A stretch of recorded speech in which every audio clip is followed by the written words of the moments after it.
देवराज news, जनतेचा आवाज जनतेसाठी। देवराज न्यूजला सबस्क्राईब करा आणि बेल आयकॉनवर क्लिक करा।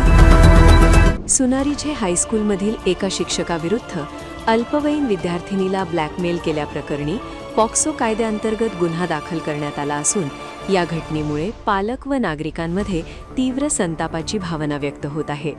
मिळालेल्या माहितीनुसार मनसूर सादिक मनियार वय 31 असे आरोपी शिक्षकाचे नाव आहे। विज्ञान प्रदर्शनाच्या शैक्षणिक सहलीदरम्यान त्यांनी एका 15 वर्षीय विद्यार्थिनीचे फोटो काढल्याचा आरोप आहे। त्यानंतर मोबाईल फोनच्या माध्यमातून त्या फोटोंचा वापर करून विद्यार्थिनीला ब्लॅकमेल करण्याचा प्रयत्न केल्याची तक्रार करण्यात आली आहे। ही घटना 10 ते 12 नोव्हेंबर 2025 दरम्यान घडल्याचे सांगितले जात आहे। पीडित विद्यार्थिनीच्या तक्रारीनंतर 27 मे 2026 रोजी वडनेर भैरव पोलीस ठाण्यात आरोपीविरुद्ध पॉक्सो कायद्यासह संबंधित कलमान्वये गुन्हा दाखल करण्यात आला। या प्रकरणाचा तपास पोलीस अधिकारी कैलास वाघ यांच्या मार्गदर्शनाखाली सुरू असून अधिक पुरावे व साक्षीदारांचे जबाब नोंदवण्याची प्रक्रिया सुरू असल्याची माहिती पोलिसांकडून देण्यात आली।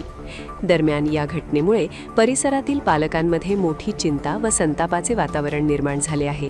विद्यार्थ्यांच्या सुरक्षिततेचा प्रश्न ऐरणीवर आला असून आरोपी शिक्षकावर कठोर कारवाई करण्याची मागणी पालकांकडून करण्यात येत आहे।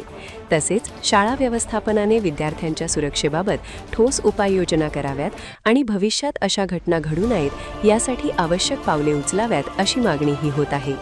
पोलिसांकडून प्रकरणाचा सखोल तपास सुरू असून तपासाअंती पुढील कारवाई करण्यात येणार असल्याचे सांगण्यात आले आहे।